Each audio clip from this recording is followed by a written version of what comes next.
Shalom. All praises to Yahweh by Shem Yahushai by Shem Rakah Kwadash. Double honors to the apostles of GMS.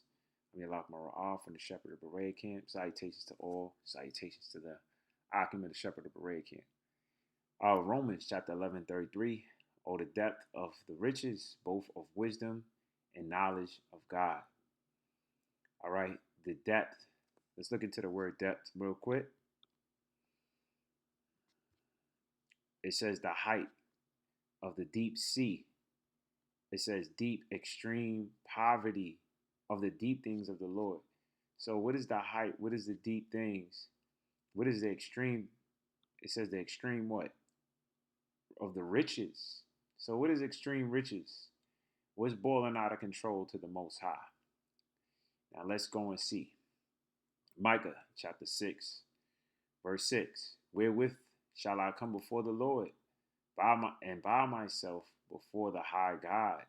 Shall I come before him with burnt offerings, with the calves of a year old? So when you have cattle, Jake probably really don't know that because they think that boiling is having cars and stuff. But having cattle, farms, lands, resources, that's boiling.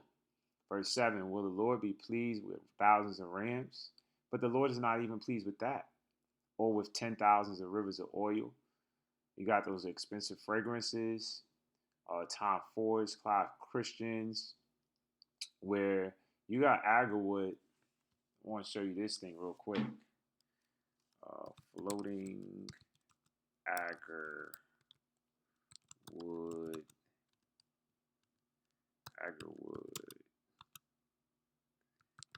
price.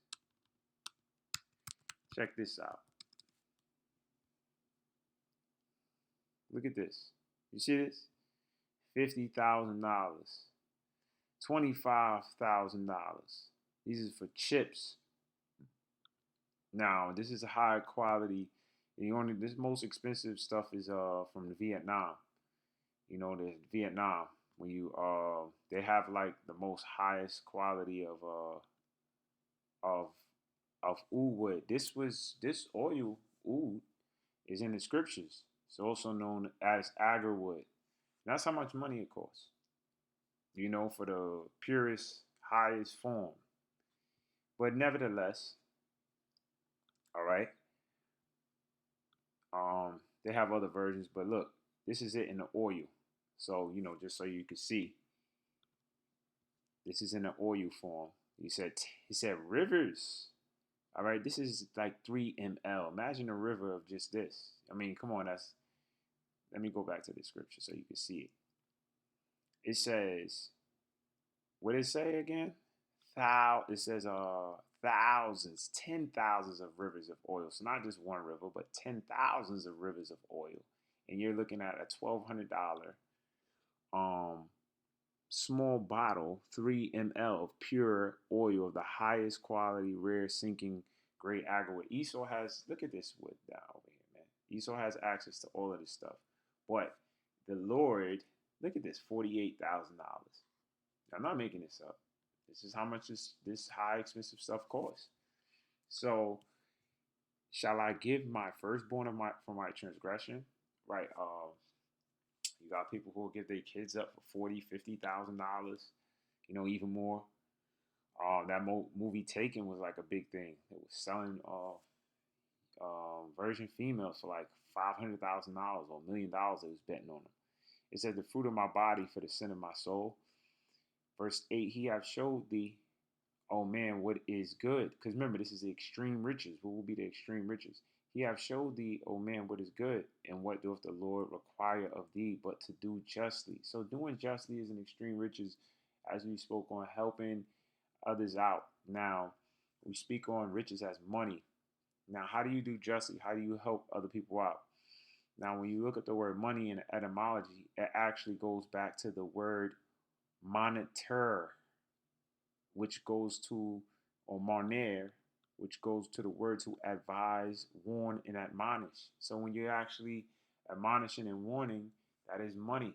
That's why the Lord said to go to the exchangers, dealt with the money and giving you the parable of the pound, because he's giving us the warning and advice to give unto the children of Israel.